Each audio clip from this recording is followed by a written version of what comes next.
میں پہلے بھی ایک بار یہاں حاضری دے کے گیا ہوں. برادر محترم حاجی شفیق صاحب کا تہ دل سے شکر گزار ہوں. دیکھو نا, گھر ہر کوئی بناتا ہے, جانور بھی بناتے ہیں, پرندے بھی بناتے ہیں. آج کل تو نیٹ نے دکھایا نا, ایسے ایسے گھونسلے پرندے بنا رہے ہیں, عقل دنگ رہ گئی ہے.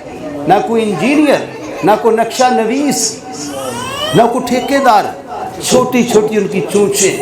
ابھی آپ نیٹ پہ دیکھیں کہ خدا نے کتنی ان کو عقل دے دی. لیکن خوش نصیب وہ مسلمان ہے جس میں کہ گھر میں نماز کا کمرہ بھی ہو, اسے پریئر روم کہتے ہیں. خوش نصیب وہ گھر تو سب کا ہے. غیر مسلم بھی گھر بناتا ہے, لیکن گھر میں سب سے بڑی بات یہ ہے کہ نماز کا کمرہ ہے کہ نہیں ہے. پھر اس کے بعد گھر میں اللہ اور اس کے رسول کا ذکر ہے کہ نہیں. یہ میں نے اس لیے کہا کہ اللہ مجھے اور آپ کو بھی توفیق دے. یہ اس محفل میں آنے کا مقصد ہے کہ ہم پروگرام کروائیں, حاجی صاحب کو مہمان خصوصی رکھا جائے. یہ کوئی چھوٹا کام نہیں ہے. دلی کے تاجدار رحمہ اللہ فرماتے ہیں, اے رضا خود صاحب قرآن ہے مداح حضور. اے رضا خود صاحب قرآن ہے مداح حضور, تجھ سے کب ممکن ہے پھر مدحت رسول اللہ. کہا رضا, حالانکہ وہ مقام مجدد پہ فائز ہیں. مدینہ طیبہ گئے تو آقا علیہ السلام نے حجابات کو ہٹا کر رخ بدوحا بھی دکھایا. لیکن غلام کو پتہ ہوتا ہے کہ جتنا مرضی اعلیٰ مقام مل جائے, میرے گلے میں پٹا ہے تو آمنہ کے لال کا. بس جب تک یہ بات یاد رہے بندہ اوپر جاتا ہے. اور پھر انہوں نے فرمایا, حاجیو آؤ.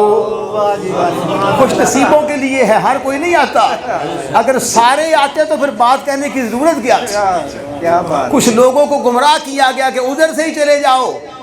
حافظ ظاہر صاحب سن دیں گے؟ بسم اللہ, یہ میرے مہربان ہیں. حاجیو آؤ. کیوں آؤ, کرو کیا؟ شہنشاہ کا روضہ دیکھو.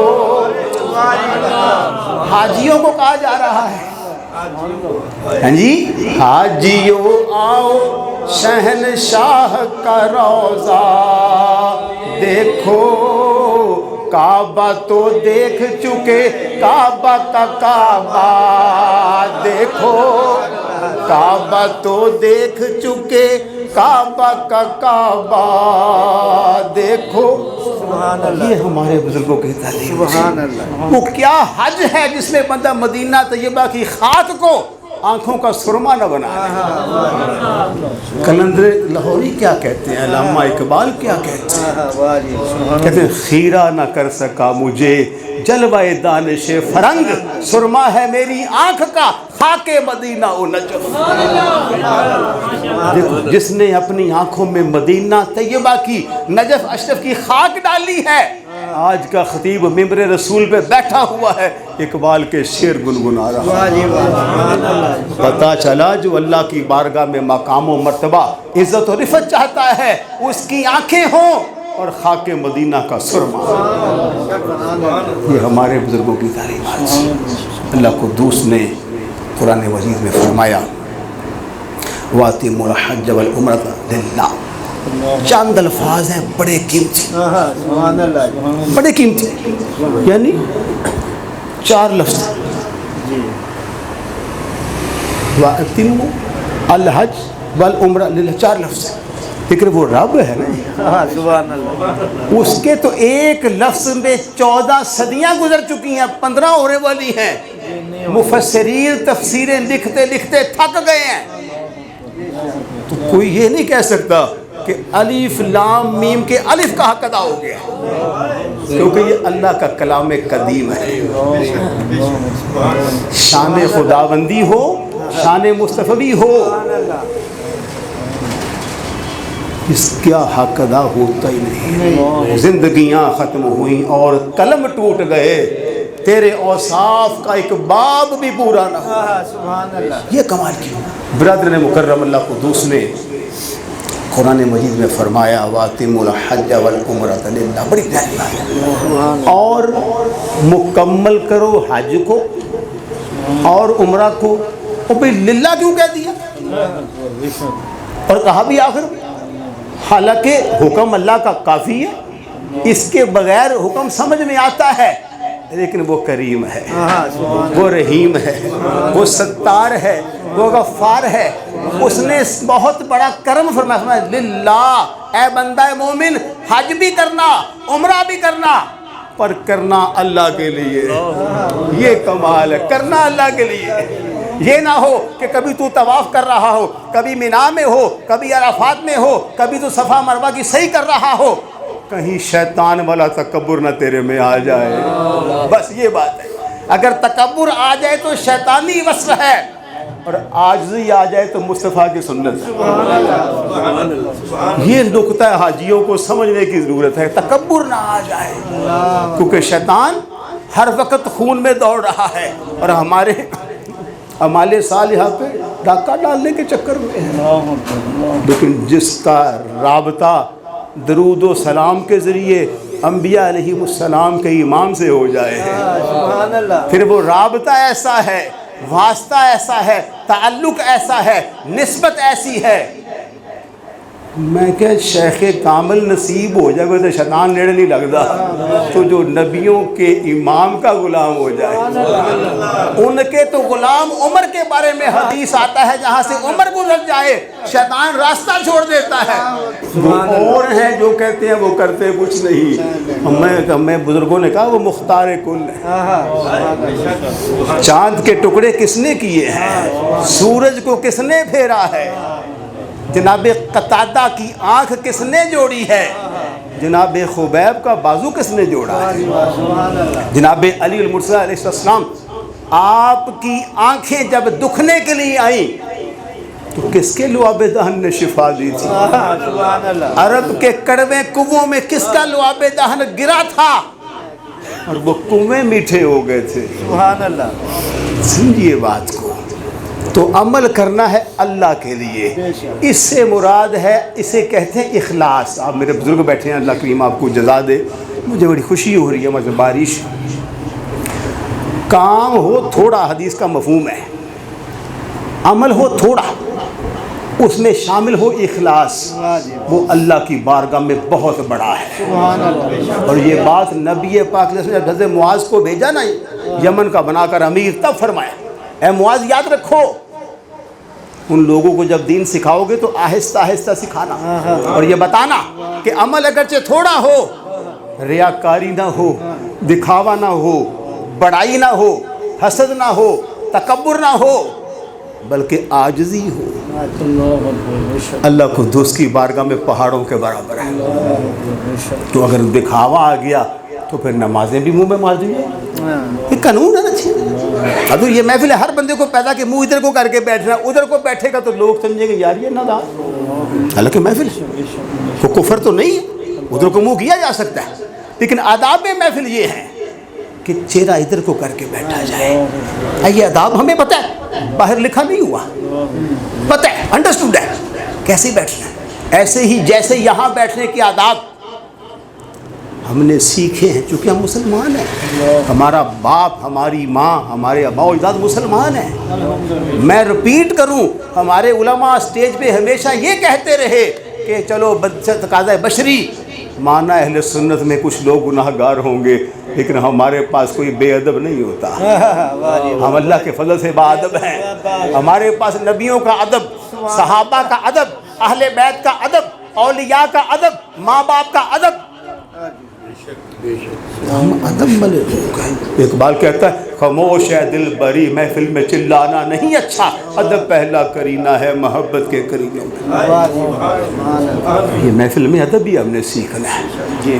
تو حج کرو، عمرہ کرو، کس کے لیے؟ اللہ کے لیے۔ بخاری شریف میں حدیث پاک موجود ہے، جناب ابو ہریرہ اس کے راوی، بڑی توجہ، جب حدیث پڑھی جائے، قرآن پڑھا جائے تو بہت زیادہ با ادب ہو جایا کرے، کیونکہ کہاں ہم اور کہاں قول رسول اللہ السلام۔ یقین کرو، ہزار بار بشویم دہن دے مشک و گلاب، ہنوز نام تو گفتن کمال بے ادبیس۔ ہمارے منہ، ہماری زبانیں اور اللہ کا قرآن اور نبی پاک کا فرمان، یقین کرو ہماری زبانیں اس کی اہل نہیں ہیں، لیکن پھر دلاسا کون سی چیز دیتی ہے کہ یا اللہ تیرا کلام پڑھتے ہیں تو پاک ہو جاتی ہے، تیرے رسول علیہ السلام کا کلام پڑھتے ہیں تو پاک ہو جاتی ہے۔ دیکھو اس کلام میں اتنی طاقت، قوت، روحانیت ہے۔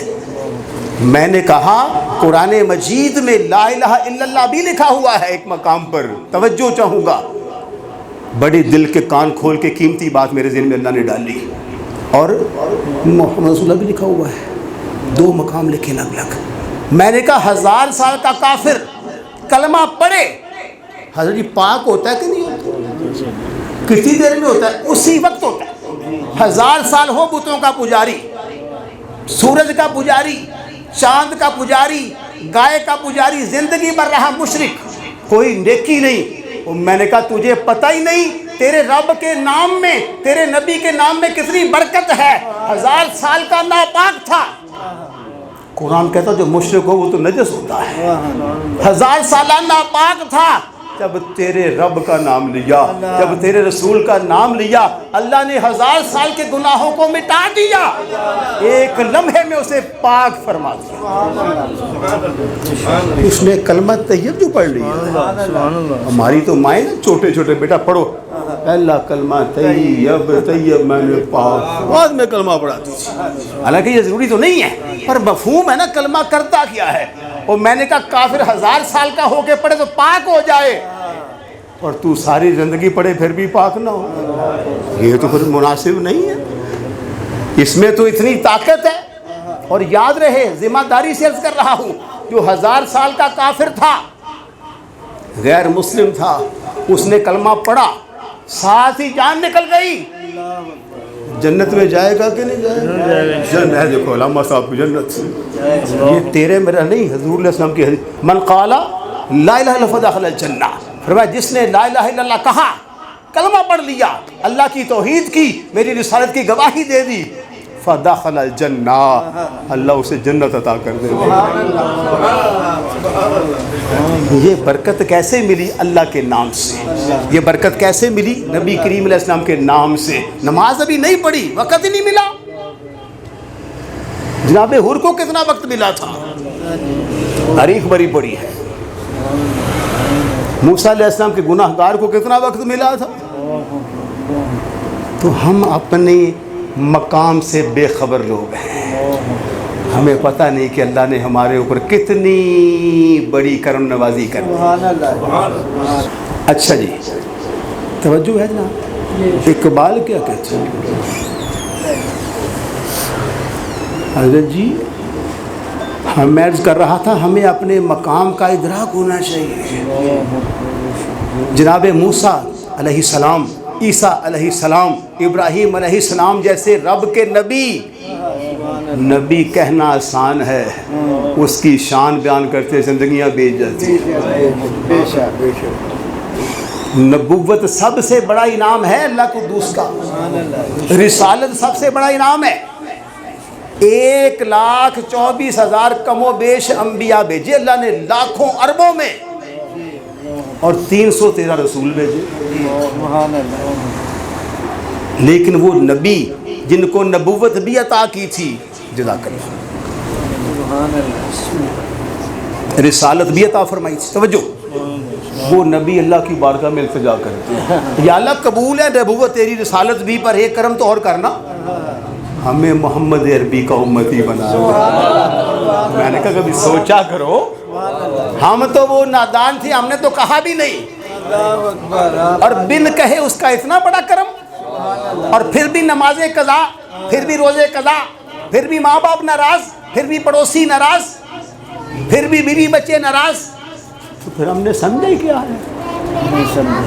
اقبال کہتا ہے عقل سمجھی ہی نہیں مانی یہ پیغام ابھی۔ بخاری شریف میں جسے وقت مرض کرنے لگا تھا، ابو ہریرہ کہتے ہیں نبی پاک صلی اللہ علیہ وسلم کے بارگاہ میں گزارش کی گئی، سوال سنیے، صحابہ کا جذبہ۔ آج ہم صحابہ کی محبت کا دام بھرتے ہیں، لیکن معافی چاہتا ہوں عمل میں ہم ان کے پاس کو بھی نہیں ہیں۔ نام لینا آسان ہے، صدیق ایسے صدیق بن گئے، پڑھیے ان کی سیرت کو، جناب عمر ایسے عمر بن گئے، جناب عثمان ایسے عثمان بن گئے، جناب حیدر ایسے حیدر کرار بن گئے، امام حسین و حسن ایسے ہی بن گئے، عشرہ مبشرہ ایسے ہی بن گئے۔ ان کی قربانیوں کو دیکھو بھائی. بخاری میں لکھا ہے صحابی نے کہا ای العمل افضل, چھوٹا جملہ, اللہ کے رسول افضل عمل بتائیے. ہائے ہائے ہائے, ہم نے تو کبھی پوچھا ہی نہیں علامہ صاحب کو بتاؤ نہ پڑھنے کے لیے. وہ نئے بے وقوف قسم کے لوگ سوشل میڈیا پہ, کوئی کہتا بابے شاید کوئی نہیں, کوئی کہتا مولوی شاید کوئی نہیں, کوئی کہتا میری ماں شاید کوئی نہیں. اس کی کیا بات بندہ کرے. سوال کیا تھا, اللہ کے رسول یہ فرمائیے اچھا عمل کون سا ہے؟ شارحین نے کہا اچھا عمل وہ ہوتا ہے جس پر اللہ اجر زیادہ کرتا ہے, زیادہ ثواب عطا کرتا ہے. سنیے, سب سے پہلے فرمایا اللہ اور اس کے رسول پہ ایمان لے کے آنا. یہاں بدعقیدگی کا ڈھڈورا پیٹتے ہوئے, گستاخی نبی پاک کی شان میں, گستاخی صحابہ کی شان میں, گستاخی اہل بیت کی شان میں, اور بستر باندھ کے حج کرنے جا رہا ہے. تیرے حج کا کیا فائدہ, اس حج کا کیا فائدہ؟ سینے میں حب خدا نہیں, حب مصطفیٰ نہیں, غلامی اصحاب و آل کا پٹا تیرے گلے میں نہیں ہے. وہ تیرے چکر ہو سکتے ہیں, تیرا طواف نہیں ہو سکتا. سب سے پہلے فرمایا اللہ اور اس کے رسول پہ ایمان. پھر کہا اس کے بعد سنیے, فرمایا الجہاد, جہاد کرنا. پھر سنیے اس کے بعد فرمایا حج مبرور. اس کے بعد حج مبرور کون سا؟ جس میں حاجیوں کی خدمت کرے, اللہ کا حق بھی ادا کرے, اللہ کی مخلوق کی خدمت بھی کرے, اسے حج مبرور کہا جاتا ہے.